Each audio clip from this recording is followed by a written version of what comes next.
Welcome back to the channel, everybody, and today we are here with our breakdown of The Mandalorian Chapter 6, where we find the Mandalorian on the run, still following the events of the Tatooine episode, which me and my colleague Anthony thought was the weakest episode of the entire series so far. Yeah. But with that said, today we're here with our favorite episode. We both really agree that Chapter 6 is a standout in the Mandalorian series. It's what the Mandalorian promised, and I think that it's just uphill from here. Anyway, just a basic plot overview of The Mandalorian. Basically, The Mandalorian is still looking for work as he's no longer a part of the guild and he has to still sustain himself and Baby Yoda until he finds more of a longer end game where he can find a place of sanctuary with Baby Yoda or leave Baby Yoda somewhere where he'll be safe indefinitely. We're on that mission right now. We know that the Bounty Hunters Guild is currently pursuing Mando, and we haven't really gotten an update on that situation yet, but because there's only 2 episodes left, I assume that that's really going to come to a head between both the Guild as well as the Empire, who are both after Mando at this point in time. Anyway, so Mando's looking for work, and because of that, he goes to a group of individuals that he worked with in the past. We get the impression that Mando was very much a rough and tough individual, even more so than he is now. He always had a code, but we get the impression that his code of ethics has sort of changed as he's gotten older. The group of people that he's working with often make comments about things that he's done in the past and insist that not only did he do these things because he needed to, but he also enjoyed it. Like, he has this darker past. Right. Yeah. And we really get that impression for the Mandalorian. Anyway, so they're given a job to actually break somebody out of a New Republic prison vessel, which is really cool because we haven't really explored the New Republic aspect of Star Wars at all. We actually get the payoff at the end with Dave Filoni, of course, one of the creators and the producers of The Mandalorian, as well as stars The Clone Wars and Rebels. We actually get to see him appear on screen as an X-Wing pilot. Yeah. Which was really awesome to see the X-Wings at the end. But I'm jumping a little bit ahead. Anyway, so the Mandalorian and this ragtag group of bounty hunters, who I kind of get the impression are they're pretty proficient bounty hunters. They're more aggressive and more unorthodox than the guildsmen that we've talked about. I mean, you kind of addressed this a little bit. Yeah, so there's this cool thing about when you look at the guild in this series, it seems like there's a bunch of really shady aspects to it, because obviously the bounty hunting business is not something that attracts the most friendly people.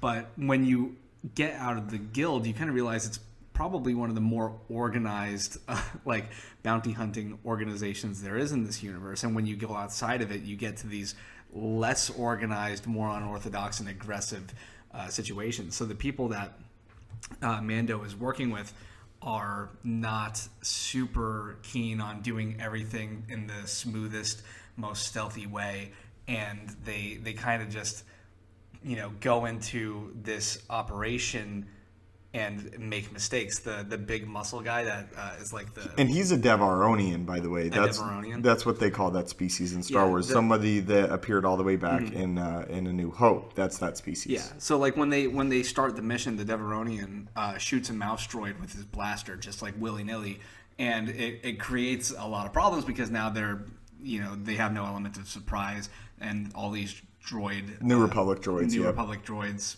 start attacking them. So they're not super polished, which is actually, it's really fun in this episode. And I like the whole theme where it's the Mandalorian is very much a story, and it's a Western and a samurai tale, but also told in these sort of outer regions of Star Wars, which is why the New Republic would have droids manning this ship. They wouldn't have New Republic soldiers manning the ship. Because I'm sure they're still establishing themselves in the Inner Rim worlds. Even though they've defeated the Empire, they still got to establish a government and all that stuff, which is actually where our original trilogy characters are at this point in time, besides Luke.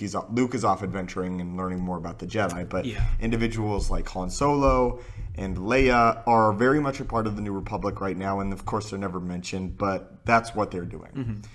Anyway, so the Mandalorian is eventually betrayed by these individuals after the New Republic droids, or a lot of the New Republic droids, are defeated. And as this is sort of going on, we see that the droid Zero is trying to kind of find Baby Yoda within the Mandalorian ship. Because Baby Yoda is established as, of course, the species that no one's ever seen before.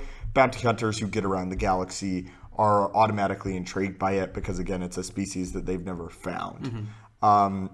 I also just want to get into sort of like this ragtag group of bounty hunters, and I like pretty much every single character, and they all serve a purpose.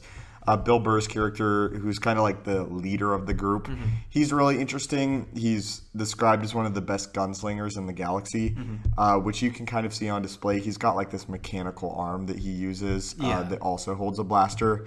Then you have a Twi'lek, who's more of the wild card of the group. She's really insane, and she has a really layered past with the Mandalorian, and you kind of get the impression that people say that there was like some love between the two of them, but not really at all. I didn't get that impression at all very much. And that's kind of this group of bounty hunters that go and break out what you discover to be her brother, whose name is Quinn. So they eventually backstab the Mandalorian. They lock him in a cell. And the Mandalorian, of course, being the Mandalorian, manages to escape and then locks down all the bounty hunters within the prison. And he's very tactical. There's a lot of really great contrast between the Mandalorian and these ragtag bounty hunters, where they're constantly put in situations where they're just trying to blow through it, and the Mandalorian is trying to make everything go as smooth and stealthy as possible. They even encounter a human on the ship. A New Republic soldier. And they're going to kill him. He's threatening to have the tracking beacon call the Resistance fighters. New Republic fighters. And the Mandalorian's like, no, just let us take our prisoner. We're just trying to get somebody. And if you let us do that, you're going to, live. You're going to survive. And it doesn't have to get any worse than it is right now. And Bill Burr is like, no, let's just kill him. And what's the girl with the purple girl again?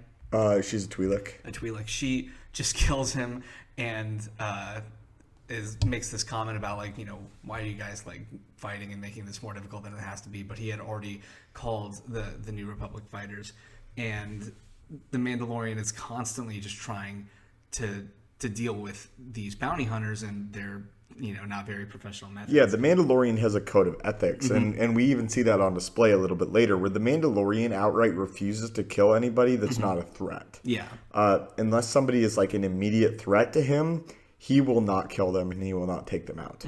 Where it's in the last episode, he was very much willing to protect Baby Yoda and take out the guy that was taking Baby Yoda hostage in the episode.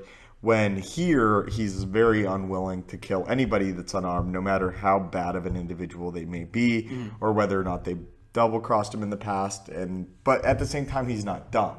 So he leaves the New Republic tracker with this individual. So the Mandalorian is pretty much like Star Wars Batman. He's really cool, where there are individuals with Batman, obviously, that are stronger than he is, that have more resources than he does, even though that's insane to think. But he's tactical about it. He's strong, he's fast, he's a great marksman, but he's also going to think his way out of most situations rather than blow his way out of most situations, which is why he gets the upper hand on these individuals that are so much more prepared and outnumber him a great deal. He's just a better fighter, a better tactician. And there's something cool, too, about this episode where, it's not like the Mandalorian won't kill you. In fact, in most of the fights, I would say a lot of the things that he tries when he's fighting will kill somebody. Like when he crushes the red guy with the horns with the door. That could have very easily killed him, or the whistling birds, but none of those things work.